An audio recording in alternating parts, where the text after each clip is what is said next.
In 2022, a container leaving Shanghai for Rotterdam sailed through the Suez Canal and arrived in about 30 days.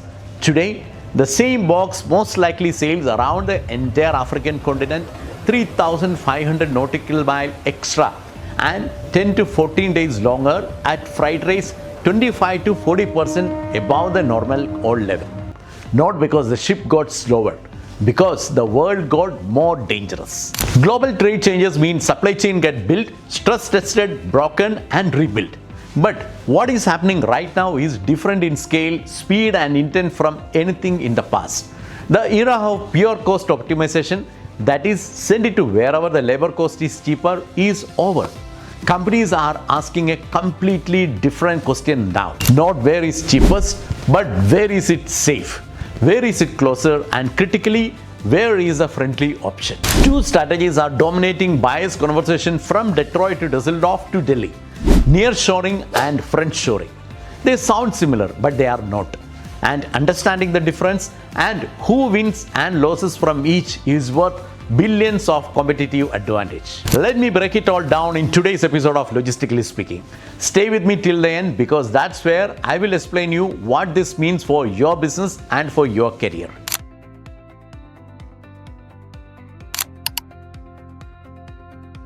Let me start with what this term actually means, because they get mixed up constantly.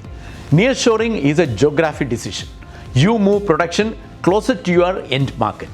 A German company manufacturing in Poland or a US company shifting assembly to Mexico, these are the right example.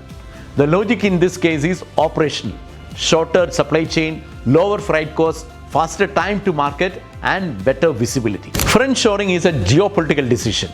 You move production to a country that is political and strategic ally regardless of the distance. A US company sourcing from India rather than China, or a European company shifting its supply chain from Russia to Norway is a right example. The logic here is risk, that is, reducing exposure to countries that might impose restriction, seize asset or weaponize their position in your supply chain. In short, nearshoring is about distance and friendshoring is about trust. Both are answers to the same problem. The supply chain model built over 30 years of hyper-globalization proved brittle when it was stress tested by COVID, the US-China trade war, the Ukraine war, the Red Sea attacks, and now the 2026 Middle East conflict. Supply chain pressure is cited as a major driver of re-industrialization by 95% of European and US executives in 2025, up from 69% 1 year earlier. When a number moves that sharply in 12 months, it is not a trend, it's a structural shift. Let me explain the scale, because the numbers here are staggering. Investment commitment in nearshoring and reshoring across large European and US organizations are projected to reach $4.7 trillion over the next 3 years, up from $3.4 trillion in 2024. That is not a rounding error. That is a fundamental reallocation of global industrial capital. 56% of large organizations invested in nearshoring or reshoring in the past year, up from 42%.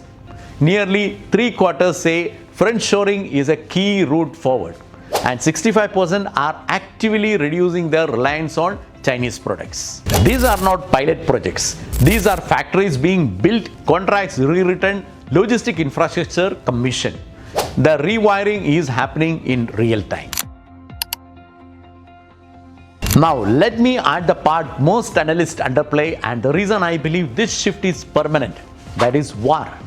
The Global Peace Index tells us there are more state-based armed conflicts running today than any time since the Second World War. Ukraine, Gaza, the Red Sea, and since early 2026, direct conflict in the Middle East around the Strait of Hormuz. For our industry, this is not background news.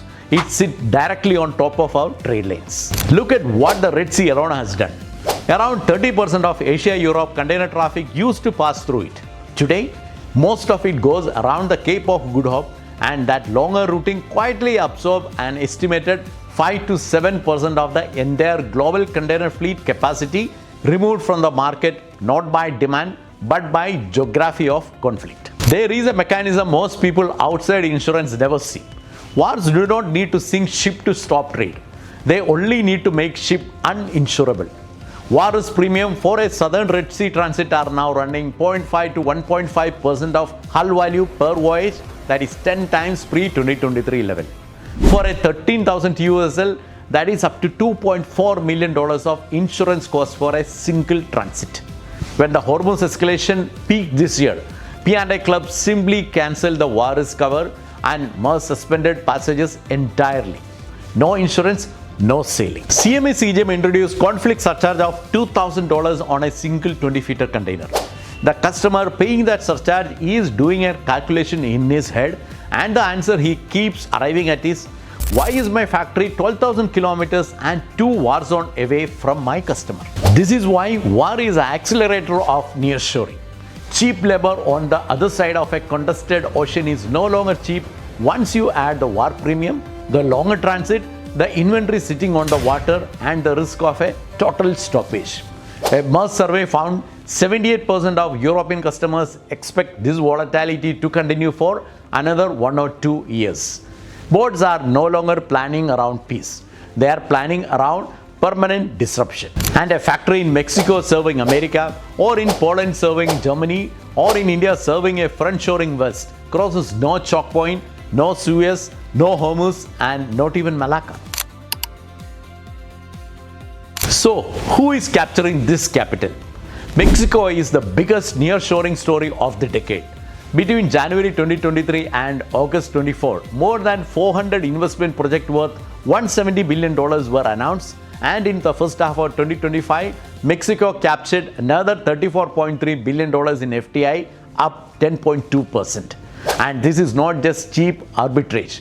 Foxconn is building in Guadalajara the largest manufacturing site globally for NVIDIA's GB200 superchip. Mexico's export of advanced computer equipment have more than doubled in a year, crossing $85 billion. And Mexico is moving from assembling television to assembling AI infrastructure. Vietnam is a friendshoring winner for electronics. Samsung, Intel, and LG have invested tens of billions, and electronics is now over 30% of Vietnam's exports. And India is a long game, the one that matters most to us. The production-linked incentive scheme, Apple's iPhone production in Tamil Nadu, Foxconn expanding facilities, these are signals that commitment is beyond opportunism. India is scaling electronics, automotive, and textile with an enormous skilled workforce, and critically, India is the friendshoring choice of the West because of geopolitics.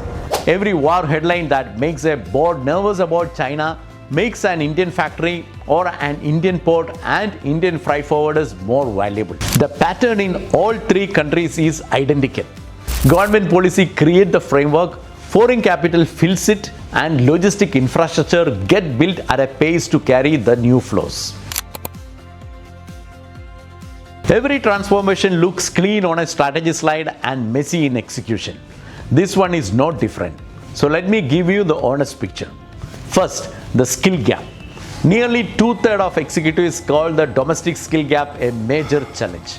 Moving a factory does not move the workforce expertise that ran it for 20 years. Second, China's counter move. Chinese companies are opening factories in Vietnam and all across Southeast Asia, keeping their grip on supply chain while using third country production to sidestep tariff. China plus one often turns out to be China plus another China in disguise. Third, the tariff paradox. Mexico's boom stalled the moment US tariff threat created uncertainty, and the IMF cut Mexico's forecast to a contraction of 0.3% in 2025. Companies are being asked to commit 10-year factory investment on trade policies that can change in a single tweet. Fourth, infrastructure. In Mexico, Vietnam, Morocco, and Egypt port, warehousing and transport network need serious upgrade. The money for factories consistently arrive faster than the money for the roads and berths that serve them. But irrespective of all these changes, the world is not deglobalizing. World trade crossed $35 trillion in 2025 for the very first time in history, growing 7% even in a year of war and tariff, and is expected to keep growing in 2026 only at a slower pace. What is changing is the architecture. From a single hub, cost-optimized Chinese-centric model to a multi-regional resilience-weighted, geopolitically conscious model.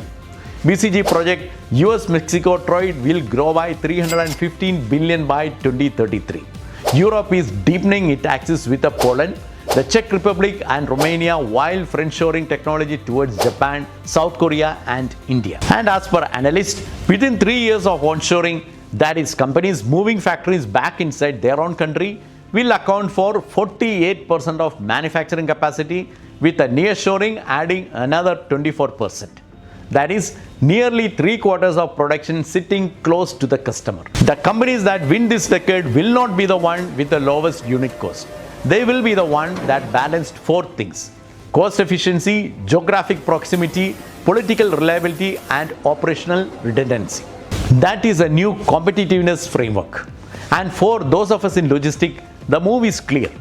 Map which of your trade lanes cross a choke point or a conflict zone, and build capability on the corridor that are rising, like India to the US, India to Europe, intra-Asia into Vietnam. Learn to speak the language of virus premium and resilience, because that is what your customers' board is discussing. The cargo is moving to new maps. Make sure you are on them. Mexico, Vietnam, India and Poland are writing the next chapters of global trade right now.